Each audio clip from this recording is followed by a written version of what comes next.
શિરોર્વાહવે સહસ્ત્ર નામને પુરુષાય શાશ્વતે સહસ્ત્ર કોટી યુગધારિણે નમઃ. સર્વ દર્શક મિત્રો સુપ્રભાત, જય શ્રી ગણેશ.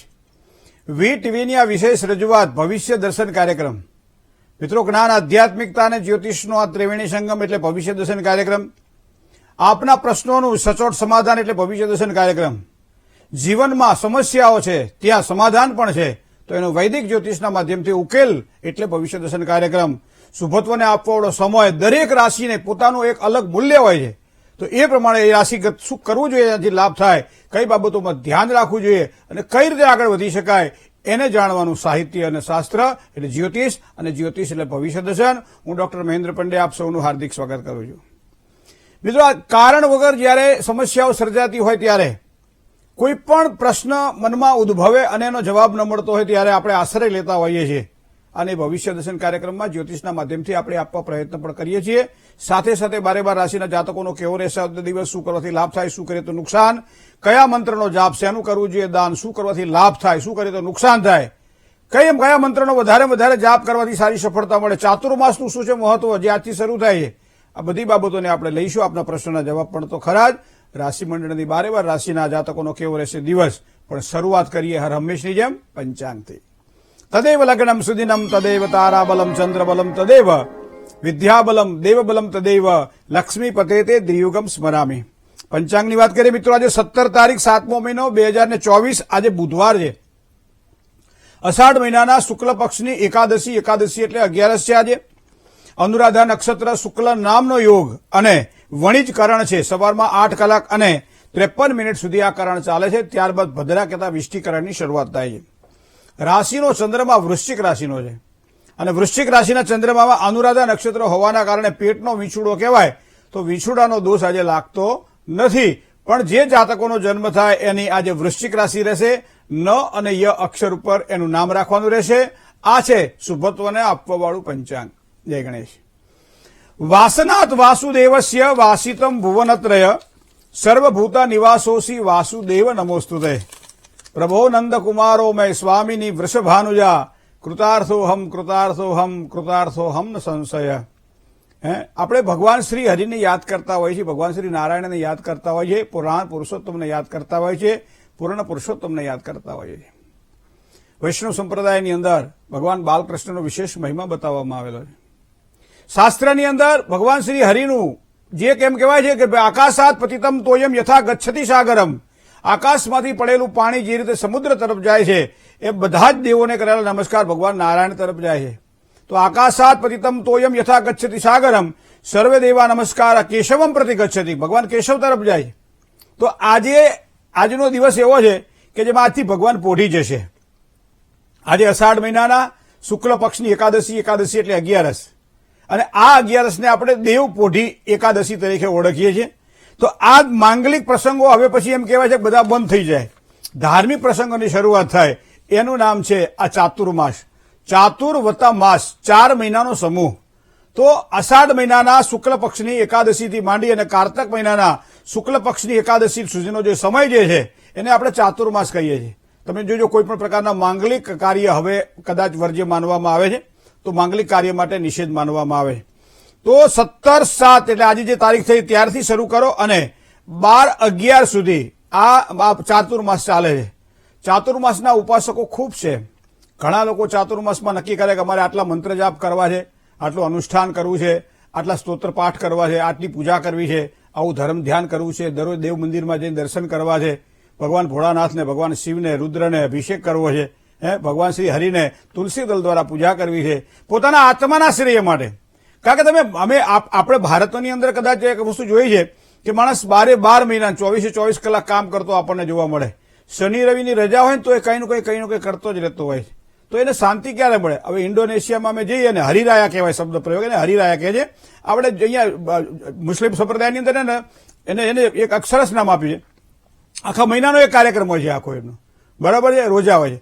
તો અહીંયા એ લોકો પછી પૂરું થાય ને પછી એ નીકળી જાય ઘરની બહાર પરિવાર સાથે, ને એવા કોઈ પ્રાકૃતિક કુદરતી સૌંદર્ય હોય જ્યાં એક સારું સાનિધ્ય રહેતું હોય, જ્યાં શાંતિ અને સુકૂન મળતું, એવી જગ્યાએ પહોંચી જાય અને થોડોક સમય ત્યાં વિશ્રામ કરે.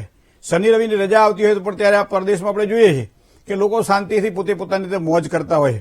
હા, આપણા ગુજરાતીઓ પાછા જ્યાં જાય ત્યાં કામ જ કરતા હોય છે, આ વસ્તુ ખરી. પણ મને લાગે છે ત્યાં સુધી ભગવાન પોઢી જવાનો મતલબ એવો થાય કે હવે પછીનું જે મહેનત છે એ ખેડૂતોની મહેનત છે, અને ખેડૂતોની મહેનત એ પોતે કરે અને પોતે સારો પ્રભાવ પાથરે. પાંડુરંગ આઠવલે શાસ્ત્રીજી દાદા કહેતા હતા કે હવે હવે હવે ભગવાન સૂઈ જાય છે અને ખેડૂતોએ જાગવાનું છે. હવે ભગવાને જવાબદારી તમને સોંપી દીધી કે આ 4 મહિના તમારે કામકાજ કરવાનું છે. તો અહીંયા એમ કહેવાય છે કે બલિરાજાએ જયારે યજ્ઞ કર્યો અને ભગવાને વરદાન આપ્યું ત્યારે એમ કે પાતાળ લોકની અંદર પરમાત્મા 4 મહિના દરમિયાન પોઢી જાય છે, અને આ 4 દરમિયાન ભગવાન જયારે પોઢી જાય ત્યારે એનું જે કહેવાય ને કે એનું કામકાજનું જે પદ્ધતિ છે એ ભગવાન શ્રી શિવને સોંપવામાં આવે છે. આવી એક પૌરાણિક માન્યતાઓ છે. પણ મિત્રો તમે જોજો, હવે આ ધાર્મિક પ્રસંગોની શરૂઆત તમારે ચાલુ થશે. અષાઢ મહિનાની 11 આપણી આવે એટલે સામાન્ય રીતે આને હરિશયની એકાદશી, એટલે હરિશયન કરે છે એટલે આને હરિશયની એકાદશી કહેવામાં આવે છે. એ ઉપરાંત અષાઢી એકાદશી કહેવામાં આવે છે, પદ્મા એકાદશી કહેવામાં આવે છે, પ્રબોધિની 11 પ્રબોધિની એકાદશી કહેવામાં આવે છે. તો પાતાળ લોકમાં પ્રભુ નિંદ્રા અવસ્થામાં નહીં, નિંદ્રા યોગમાં જાય છે. નિંદ્રા આ યોગ નિંદ્રા છે ભગવાનની. તો યોગ નિંદ્રામાં પરમાત્મા જયારે પોઢે અને એ સમય દરમિયાન તમે જોજો બધા જ તહેવારો વ્યવહારો આપણને આ સમય દરમિયાન જોવા મળશે. તમે જો આષાઢ મહિનાની અંદર જુઓ તો દીકરીઓ માટેના બધા તહેવારો તમને જોવા મળશે. એ ઉપરાંત તમે શ્રાવણ મહિનામાં જાઓ તો શ્રાવણ મહિનામાં બળેવ આવે. તો બ્રાહ્મણો માટે એમ કહેવાય છે કે એ બેસતું વર્ષ કહેવાય બળેવ એટલે. શ્રાવણી બળેવ એટલે બ્રાહ્મણો માટે બેસતું વર્ષ કહેવાય. યોગનું પવિત્ર ધારણ કરે અને ખૂબ જ સરસ મજાનું એક કાર્ય કરે. બરાબર. હવે બીજું તમને કહીશું કે ભાઈ બહેનનું એક પર્વ જે છે એ પણ શ્રાવણ મહિનાની પૂનમ આવે છે. શ્રાવણી પૂનમે આપણે આ કરી તો એની આ શરૂઆત થઈ ગઈ. તમને આખો મહિનો શ્રાવણ મહિનો એ ભગવાન શિવની ઉપાસના માટે શ્રેષ્ઠ માનવામાં આવે છે. શ્રાવણ મહિનો પૂરો થાય એટલે હવે ભાદરવો મહિનો. ભાદરવા મહિનાના 4 થી માંડી અને 14 સુધી ભગવાન ગણપતિની આરાધના કરવાની, ભગવાન ગણપતિની પૂજાપાઠ કરવાના, ધર્મ ધ્યાન, ગણપતિ દાદાનો આશ્રય, આ બધું જ કરીએ. એ પૂરું થાય ન થાય અને પછી 16 શ્રાદ્ધ આવે તો શ્રાદ્ધ પક્ષની અંદર પિતૃઓને યાદ કરવાના. પિતૃઓને યાદ કર્યા પછી જે કોઈ આપણા ઋણાનુબંધમાંથી પિતૃઓને મુક્ત થવા માટે 16 શ્રાદ્ધ નાખતા હોઈએ, તર્પણ માર્જન કરતા હોઈએ, પિતૃઓનું શ્રાદ્ધ કરતા હોઈએ, ઘણી બધી અલગ અલગ વસ્તુઓ આપણે પિતૃઓને પ્રસન્નતા માટે કરતા હોઈએ છીએ. આ સમય દરમિયાન પાણી હારે દીવો કરતા હોઈએ, ઉંબરે દીવો કરીએ, તુલસી ક્યારે દીવો કરીએ અને પિતૃઓને રાજી રાખવા માટે પ્રયત્ન કરતા હોઈએ. ભાદરવો મહિનો પૂરો થાય એટલે ભાદરવા મહિના પછી આવે શ્રાવણ મહિનામાં જોવો 2-3 તહેવારો સારા એવા છે. એક તો જન્માષ્ટમી તમે જુઓ, કૃષ્ણ પક્ષની અષ્ટમી એટલે જન્માષ્ટમી, તો આ પણ શ્રાવણ મહિનામાં જોવા મળે. ભાદરવા મહિનામાં ભગવાન ગણપતિ આવે અને ગણપતિ આવે પછી તરત ને તરત પિતૃઓ આવે. પિતૃઓ હજી જાય ન જાય અને માં ભગવતી પરાંબા પધારે. આકાશમાંથી ઉતર્યા રે ભોળી ભવાનીમાં. માતાજીના એક સરસ મજાના નોરતા આવે અને આ બધા જ તહેવારો જે આવે ત્યાં હોળે હરાદ નવ નોરતા રે વાલમાં અને વિશે દિવાળી ઘરે આવ. અને પછી દિવાળી આવે, એમાં ધનતેરસ આવે, કાળી ચૌદસ આવે, દિવાળી આવે, લાભ પાંચમ આવે અને એમ કરતા તુલસી પીવા માટે 11 આવે ને ભગવાન પાછા જાગી જાય. અને ભગવાન જાગી જાય એટલે આપણે પાછા ધંધે વળગી જવાનું. બરાબર.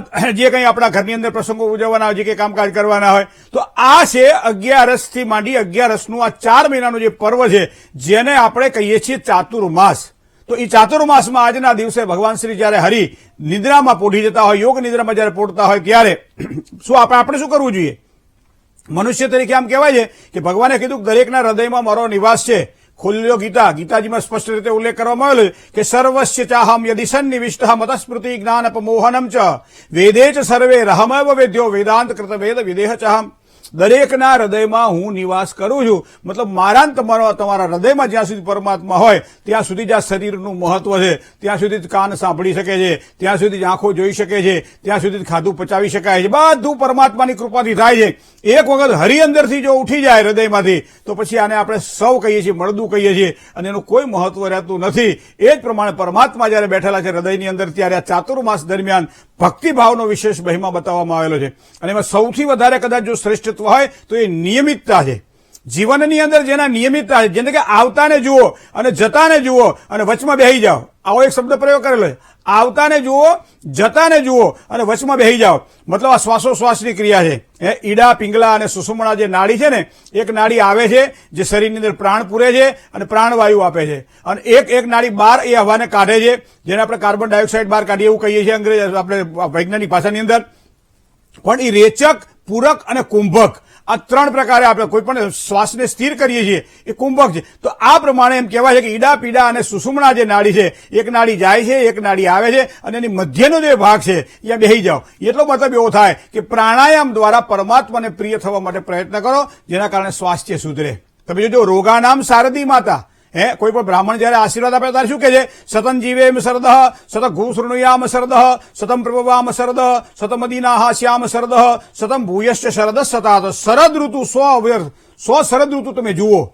મતલબ જે વ્યક્તિઓના મોટા ભાગે શારીરિક પીડા, જાણો કે તાવની વાત, શરદીની વાત હોય, કફની વાત હોય, ખાંસીની વાત હોય, ઘણી બધી એવી પીડાઓ છે જે શરીરને એટલી બધી કષ્ટમય બનાવે અને એના કારણે શરીરની અંદર રોગ પ્રતિકારક શક્તિ ઓછી થઈ જાય. અને એટલા માટે મારા ને તમારા જીવનમાં કંઈક સારું ઉતરે અને એના માટે શાસ્ત્રોએ નિયમ બનાવ્યો. શું બનાવ્યું? કે બને તો ઉપવાસ કરો, ઉપવાસ ન થઈ શકે તો એકટાણું કરો, એકટાણું કદાચ રોજ ન થઈ શકે તો અઠવાડિયામાં એક દિવસ એકટાણું કરો. તો આ પ્રમાણે કરી તો સારી સફળતાની પ્રાપ્તિ થાય. બીજું કે ભોંય પથારીએ શું, આપણા બેડ કાયમ ભરેલા જ હોય છે, આપણા બેડ આપણા રૂમની અંદર કાયમ હોય છે, બરાબર. તો આવા સમય શું થાય છે?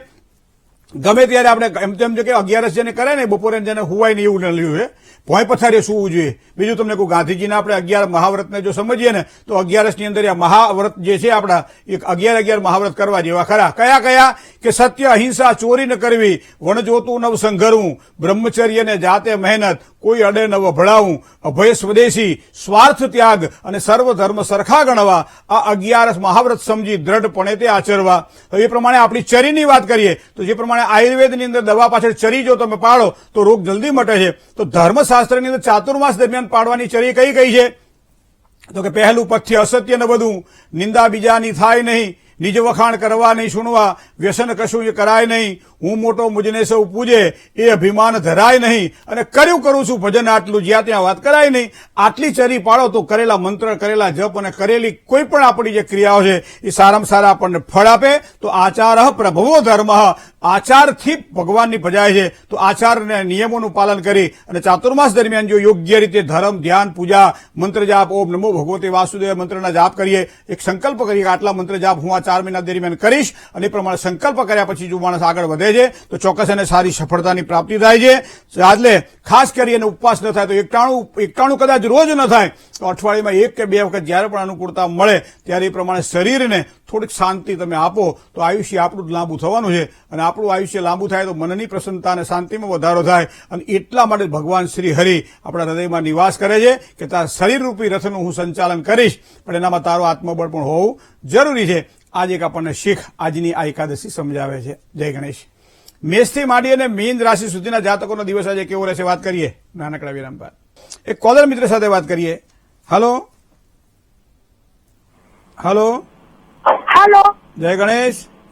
જય ગણેશ મહેન્દ્રભાઈ. જી, હું તમારો પ્રોગ્રામ આજ કેટલા વર્ષોથી દેખું છું. કેટલા વર્ષથી દેખો છો?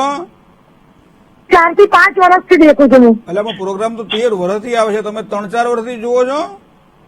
ને હું ડીસાથી, બનાસકાંઠામાં ડીસાથી બોલું છું. પ્રોપર ડીસાથી બોલો છો કે નવા ડીસાથી? હા, ડીસાથી જ. બરાબર. કોના માટે પ્રશ્ન હતો? મારો દાદા વલ્લે હતો, તમે એમને ગુરુનો નંગ પહેરાયો હતો. હા, તો એને બધું જે સારું છે, પણ હવે ધંધામાં એને પ્રાઇવેટ BHMS કરેલું છે, ડોક્ટરમાં છે. તે પ્રાઇવેટમાં છે કે સરકારી જશે? જન્મ તારીખ કહો. હે?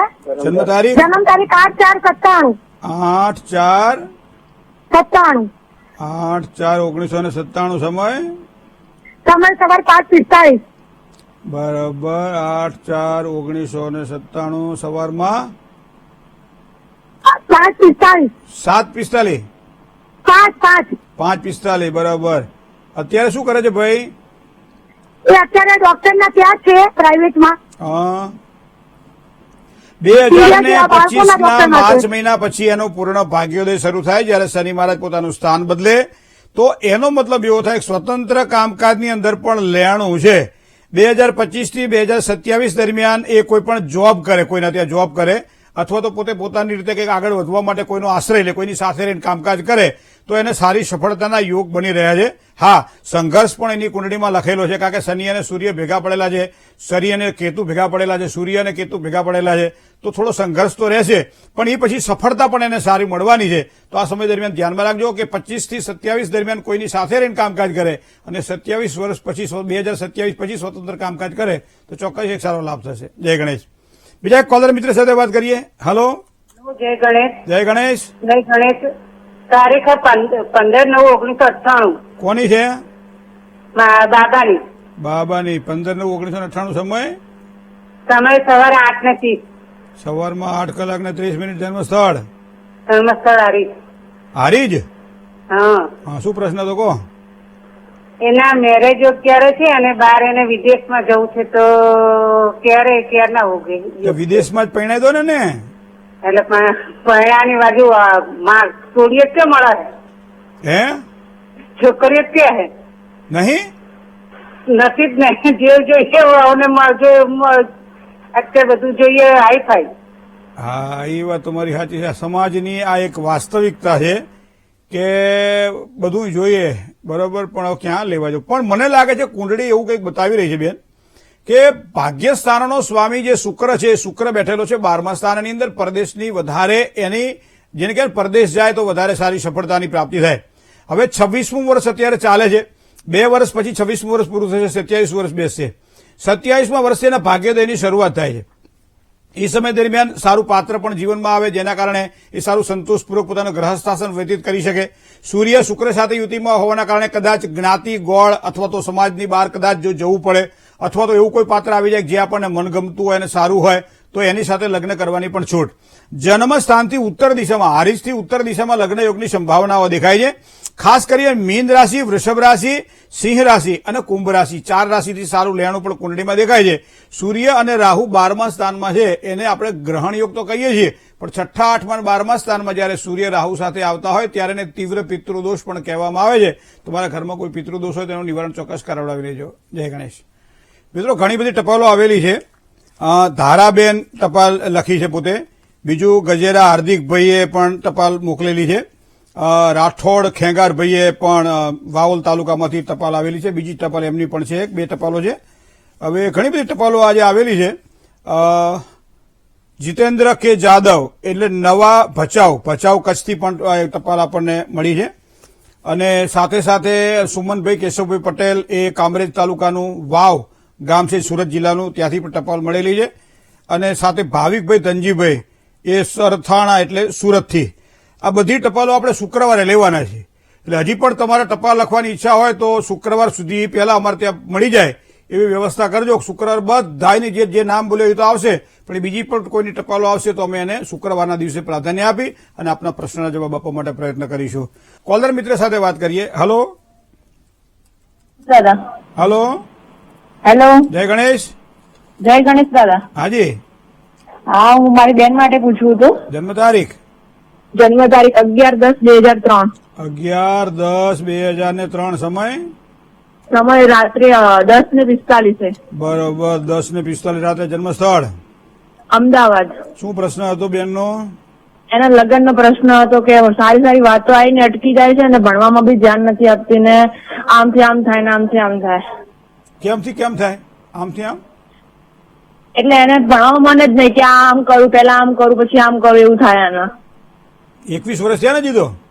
હા. અને 2-3 મહિના પૂરા થાય પછી 22 બેસે. બરાબર ને? હા. હવે જન્મ કુંડળીમાં મિથુના અધિપતિ બુધ જે લગ્નેશ છે, કન્યા રાશિમાં સૂર્ય સાથે 4થા સ્થાનમાં, મતલબ લગ્ન જીવનનું સારું સુખ પ્રાપ્ત થાય. ધનાધિપતિ ગુરુ 7મા સ્થાનનો જે સ્વામી ગુરુ છે, ગુરુ સિંહ રાશિમાં છે.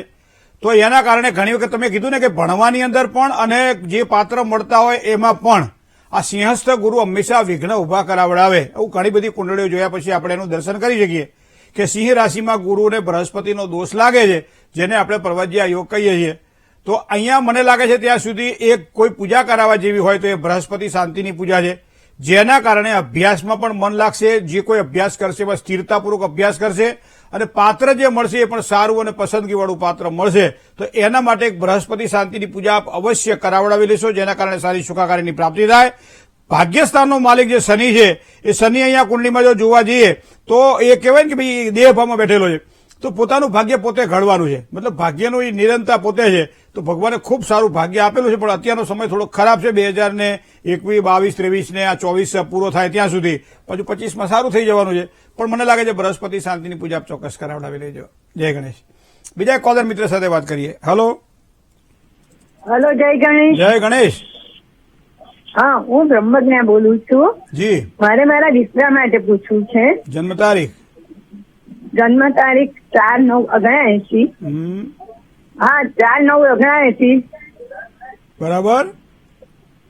સમય 4/9/80. સમય સમય સમય 4:51 સાંજે. હા બરાબર. જન્મ સ્થળ અને સ્થળ અમદાવાદ. શું પ્રશ્ન હતો? હવે અત્યારે બહુ જ મુશ્કેલીમાં છે. એને થોડું કર્જ પણ થઈ ગયું છે, છૂટાછેડા થયા છે અને અને એની ગાડી પણ ચોરાઈ ગઈ. અત્યારે બધી બહુ મુશ્કેલીમાં છે.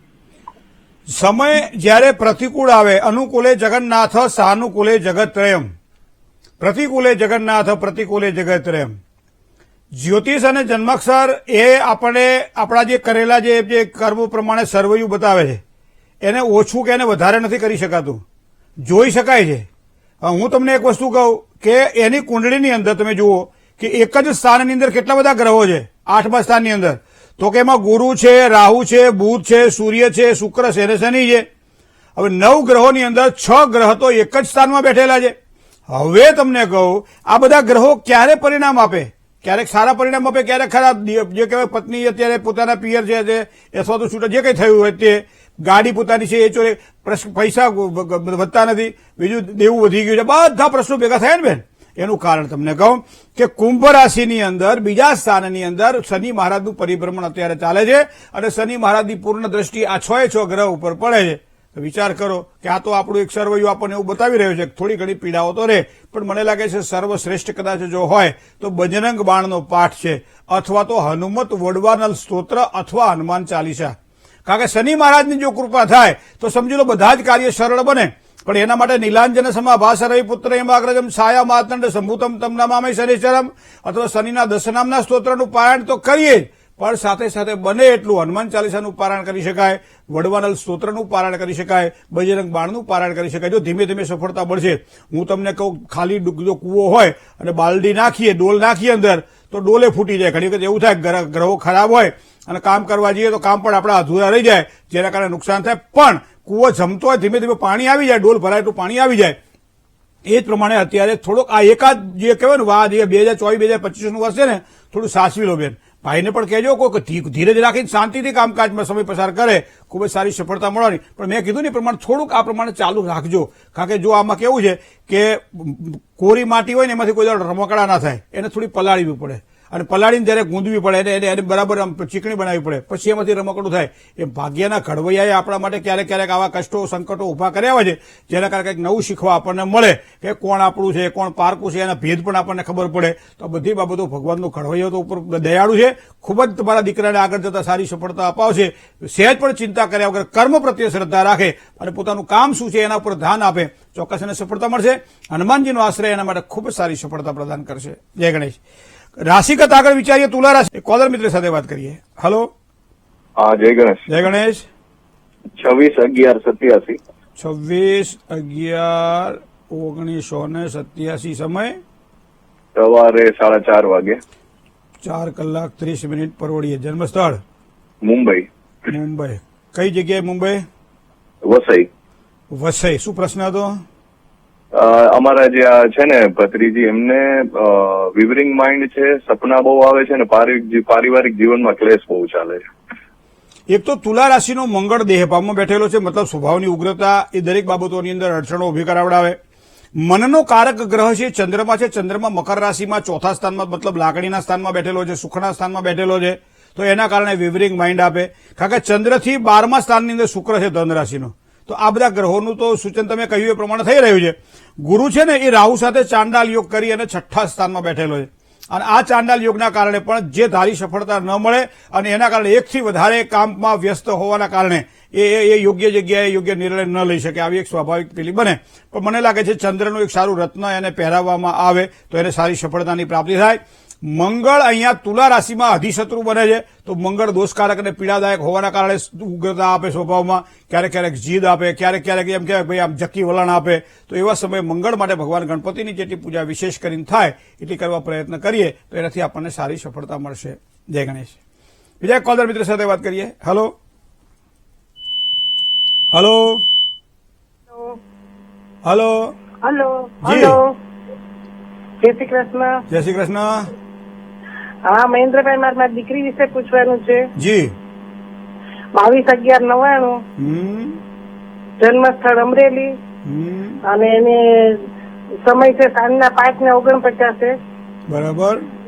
હવે તમે એને છે ને ચંદ્ર શનિના 20 યોગનું કીધું હતું અને ગુરુનો નંગ પહેરાવાનું કીધું હતું. તો ગુરુનો નંગ તમે પહેરાવી દીધો, પણ શનિ ચંદ્રના 20 યોગનું અહીંયા બ્રાહ્મણોને કઈ ખ્યાલ નથી આવતો, એટલે એનું શું નિવારણ કરવું ઈ કેવો.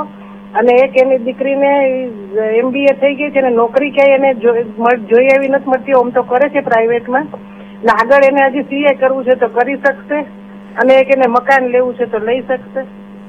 હવે એની કુંડલી પ્રમાણે જો જોવા જઈએ બેન, તો 2026ના પહેલા મહિના સુધી મંગળની મહાદશા ચાલે છે. મેં કહ્યું એ પ્રમાણે માનો કે શનિ અને ચંદ્રનો 20 યોગ છે. હવે 20 યોગમાં પાછું એવું છે કે ભાગ્યસ્થાનનો માલિક જે શનિ છે એ શનિ 12મા સ્થાનમાં બેઠેલો છે, એટલે તમે કીધું નોકરીમાં સ્થિરતા ના મળે, તો એનું કારણ આ હોઈ શકે. બીજું, હજી અભ્યાસના યોગ 2 વર્ષ માટે દેખાઈ રહ્યા છે, કારણ કે 2025-2026ના યોગ સુધી અભ્યાસ માટે યોગ એના દેખાઈ રહ્યા છે. પણ ચંદ્ર અને શનિના 20 યોગના દોષનું નિવારણ તો વિધિવત રીતે કરાવડાવો, જેના કારણે વધારે સારી સફળતા આપણને પ્રાપ્ત થાય. કારણ કે આપણે કહીએ ને કે ભાઈ દવા અને બધું સાથે હોય, દવા અને દુવા સાથે હોય તો સારી સફળતા મળે. તો દુવા માટે તો ભગવાન શ્રી શનિ મહારાજ અને ચંદ્રદેવની ઉપાસના કરવાથી સારો લાભ થાય. તો કોઈ સાત્વિક અને વ્યવસ્થિત કોઈ આમ જે કે જાણકાર પંડિતજી હોય એમની પાસે ચોક્કસ કરાવડાવી લેજો. જય ગણેશ. આગળની રાશિની પણ વાત કરીએ, આપના પ્રશ્નોના જવાબ, શુભત્વને આપવાવાળી વાતની પણ વાત કરીએ નાનકડા વિરામ બાદ. મિત્રો, જેની આજે જન્મ તારીખ છે એવા દર્શકો માટે આગામી વર્ષ ખૂબ જ શ્રેષ્ઠ રહેવાનું છે. માનસિક પરિતાપમાંથી મુક્તિ માટે ભગવાન ગણપતિની આરાધના રિદ્ધિ અને સિદ્ધિ સાથે કરવાથી સારું ફળની પ્રાપ્તિ થાય. ઓમ ગંગ ગણપતયે નમઃ આ મંત્ર નિયમિત 1 માળા અને દર મંગળવારના દિવસે 11 માળા કરી અને ગોળ વહેંચવાથી ખૂબ જ સારી સફળતાની પ્રાપ્તિ થશે. હવે દાંપત્ય જીવનની સુખાકારી જેને સારામાં સારી પ્રાપ્ત થઈ છે, આજના દિવસે જેના મંડાણા છે એવા તમામ દંપતીને હેપી મેરેજ એનિવર્સરી. લગ્ન જીવનનું સુખ સારું દેખાઈ રહ્યું છે, પણ પરસ્પર પ્રીતિમાં ક્યાંક એવું તો વિચાર આપણે આવતો જ રહેતો હોય છે કે ભાઈ આમાં બે જામતું કેમ નથી. પણ મૂળ વસ્તુ એ છે કે વિચારોમાં અસમાનતા હોય એ સ્વાભાવિક છે, પણ મન એક હોવા જોઈએ. જો તમારું મન એક હોવા જોઈએ, મંગળ મહારાજ તમને ખૂબ જ સારો લાભ કરાવડાવશે અને આગામી વર્ષ તમારા માટે કોઈ નવા જેને કહેવાય ને કે આવિષ્કાર, સારું સુખ મળે, સંતાનોની સુખાકારી હોય, ધર્મનો આશ્રય લઈએ, મન પ્રસન્ન રહે, આ બધી જ વસ્તુઓ તમારા માટે ખૂબ જ શ્રેષ્ઠ છે. કુબેરની ઉપાસના આ વર્ષ દરમિયાન તમને ખૂબ જ સારો લાભ કરે. કોઈ પૈસા કોઈ ખર્ચ વધારે થઈ જતો હોય, આવક ઓછી થઈ જતી હોય, ત્યારે કુબેરની ઉપાસના તમને ખૂબ જ સારો લાભ કરાવડાવશે. જય ગણેશ. તન્મે મનઃ શિવ સંકલ્પમસ્તુ. શુભત્વની જો વાત કરવામાં આવે તો 8નો અંક આજના દિવસ માટે ખૂબ જ સારો લાભ કરાવડાવે. લીલો અને મોરપીચ રંગ આજના દિવસ માટે વધારે સારી સફળતા આપે. સવારમાં 10 કલાક અને 49 મિનિટથી 12 કલાક અને 29 મિનિટ સુધીનો સમય, એ સમય શ્રેષ્ઠ સમય છે, સારો સમય છે. કોઈ પણ સારા કામકાજ કરવા હોય તો આ સમયને ધ્યાનમાં રાખજો. રાહુકાળ બપોરે 12 થી 1:30 સુધીનો છે, સાચવીને કામકાજ કરવું. રાહુકાળમાં કોઈ પણ નવા કામની શરૂઆત ન થાય એનું ધ્યાન રાખવું. સામાન્ય બુધવારે મુસાફરીને વર્જ્ય માનવામાં આવે છે, પણ જ્યારે જવાનું હોય ત્યારે ધાણા અને ગોળ આ બંને ખાઈને જો કામકાજ કરીએ તો વધારે સારી સફળતા આપણને મળે. નૈઋત્ય અને ઈશાન આ બંને ખૂણા એવા છે કે જેમાં સાચવીને કામકાજ કરવું પડે. કર્ક રાશિ જેના અક્ષર ડ અને હ છે, કર્ક રાશિવાળા જાતકોએ તન, મન અને ધનથી સાચવીને કામકાજ કરવું પડશે. જય ગણેશ. હવે શુભત્વની વાત કરીએ મિત્રો. આજે શું કરવાથી સારો લાભ થાય? તો યસ્ય સ્મરણ માત્રેણ જન્મ સંસાર બંધનાથ વિમુચ્યતે નમસ્તસ્વે વિષ્ણવે પ્રભ વિષ્ણવે. આજે દેવ પોઢી 11 છે અને એમાં જો વિષ્ણુ સહસ્ત્રનો પાઠ આજના દિવસ માટે કરીએ તો વધારે સારી સફળતા. એમાં અશ્વત્થ કહેતા પીપળાના વૃક્ષની નીચે બેસીને કરીએ તો ખૂબ સારી સફળતા આપણને પ્રાપ્ત થાય. બને ત્યાં સુધી ખોટા લોકો અને ખોટા વ્યવહારથી દૂર રહેજો, એના દ્વારા સારો લાભ થશે. અને સારામાં સારો શ્રેષ્ઠ મંત્ર છે એ દ્વાદશાક્ષર મંત્ર, જેને કહી શકાય ઓમ નમો ભગવતે વાસુદેવાય. આ મંત્રનો વધારે જપ થાય એવો પ્રયત્ન ચાતુર્માસ દરમિયાન તો કરવો, પણ આજથી એની શરૂઆત કરજો, સફળતા સારી મળશે. બને ત્યાં સુધી કપૂર અને બટાકા આ બંને કોઈ નજીકમાં કોઈ મંદિર હોય અને ત્યાં તમે જો દાન આપી આવો તો વધારે સારી સફળતાની પ્રાપ્તિ થાય. જય ગણેશ. મિત્રો, મેં કહ્યું એ પ્રમાણે શુક્રવારે આપણે બધા પત્રોના જવાબ લેવાના છીએ. તમારે જો પ્રશ્ન લખવા હોય આપના પત્ર દ્વારા અને અમારા સુધી પહોંચતા કરવા હોય તો એનું સરનામું પણ આપ નોંધી લેશો.